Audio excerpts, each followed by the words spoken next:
Okay, I'm going to start with a traditional survey. Raise your hand if you've heard of any of these people. Judy Dean, Rich Kenny, Ward Hooper, Paul Gauguin, Vincent van Gogh. Pretty much like I predicted. All five of those people are artists. Believe it or not, the bottom two are famous artists, Gauguin and Van Gogh, who did not actually make any money off of their art while they were alive. The first three are artists that are local artists, and they do make money off of their artwork and their clients of mine. And my name is Jake Soper. I've been in commercial printing for 14 years. And I've also been in fine art reproduction for 7 years, and I'm Apple certified professional color management. And I'm here today to tell you that digital fine art reproduction can save starving artists. Now, I'm going to go over with you the financial benefits of fine art reproduction. I'm also going to go over the 3 basic steps of the process and the role of color management in the fine art reproduction.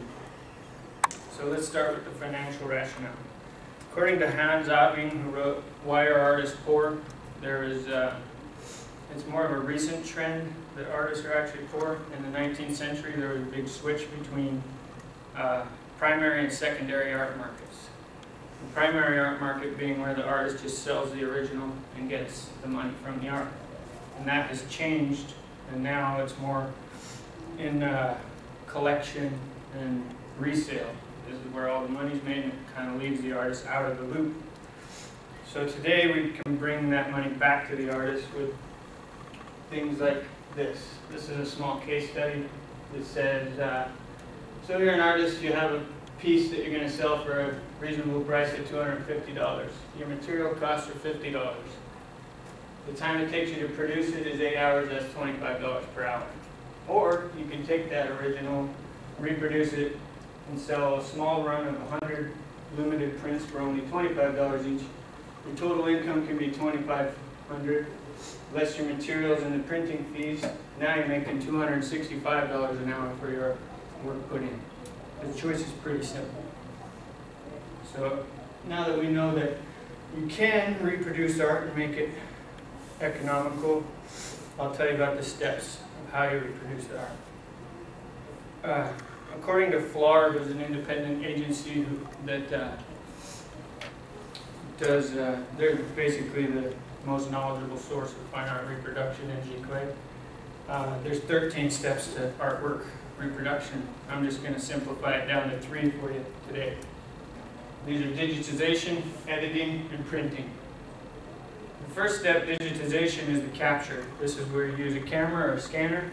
You take the artwork and you bring it in, and you store it digitally on a computer or something like that. Then you move on. Once you have it digitized, you can move to the next step, which is editing.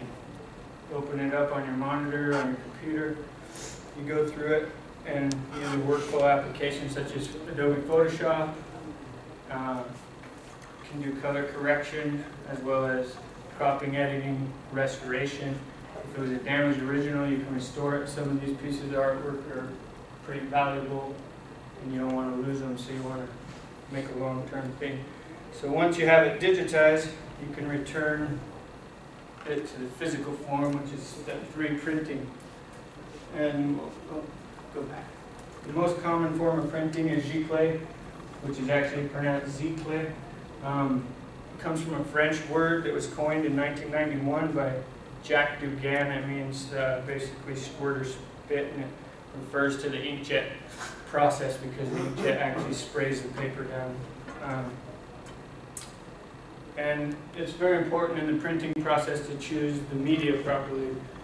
The media that is the original, for instance, if it's a watercolor or a canvas, you want to use that type of media to reproduce it, and then you also want to display it in a proper way like that. So you want to take, if it's a wrapped canvas frame, you can print it and then rewrap the canvas frame, and a lot of times the reproduction is indistinguishable from the actual artwork.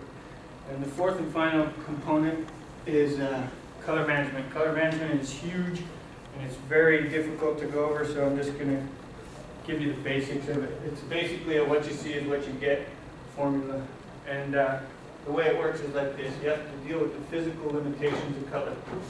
This big colored rainbow is what our eye can see. The triangle is what a monitor can produce. And the odd shape with the dotted line is a CMYK. That's what a printer can produce. Over here, in an area like A monitor can produce colors that a printer can't. Over here, a printer can produce colors that it can't. And this C is the common area for everything. And if you don't have color management, all you are is a guy with a printer, and you're going to get all kinds of unpredictable results that don't really make sense. And then, so now that you know the steps why artwork reproduction is financially feasible and the role of color management, I'll leave you with this quote. "I'm down and out, defeated by poverty." That quote's from Gauguin. Gauguin wrote it on a scrap piece of paper, and it sold 50 years after his death in Paris for $11,000 in today's money. Imagine what his art is worth. Thank you.